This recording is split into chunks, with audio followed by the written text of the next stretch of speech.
Levitico 1. Dito sa tolda nga tagbuanan gitawag sa Ginoo si Moises og giingnan.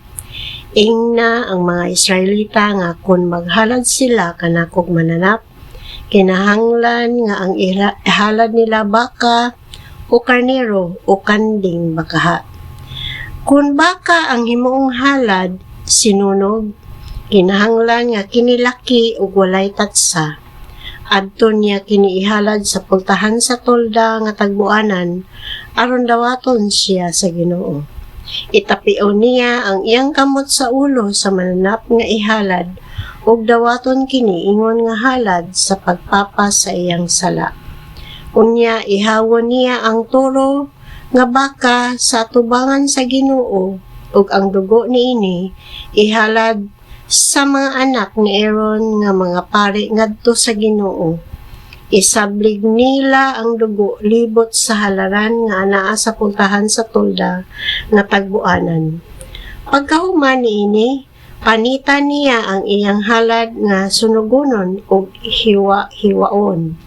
Unya maghaling og kalayo ang mga pari nga mga anak ni Aaron diha sa halaran ug sugnuran nila kining kahoy. Unya ang hiniwa-hiwa nga halad lakip ang ulo ug ang tambok niini ipahiluna sa mga anak ni Aaron nga mga pari diha sa kalayo.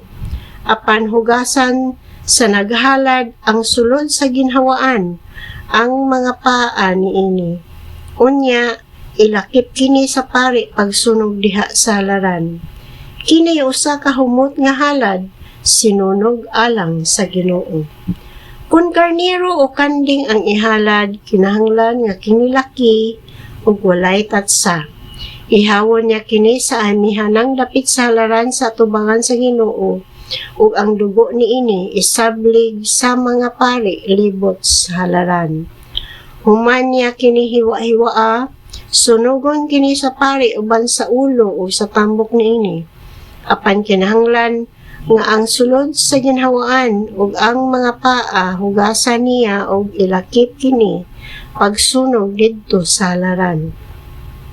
Kini usa ka humot nga halad sinunog alang sa Ginoo. Kun langgam ang iyang ihalad sa Ginoo, kinahanglan nga kini tukmo o kuyabog nga salampati. Dadon kini sa pari ngadto sa halaran o kuha ang ulo pinaagi sa paglubag sa liog niini ug unya sunugon ang ulo diha sa halaran. Ang dugo hutdon sa pagpatulo diha sa kiliran sa halaran.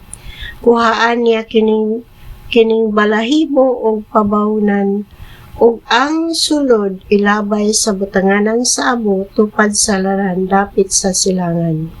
Pikaso niya ang langgam pinaagi sa pagbitad sa mga pako. Apan kinahanglan nga dili kini mabulag. Unya sunugon kini sa pari diha sa halaran. Kini usa ka humot nga halad sinunog alang sa Ginoo.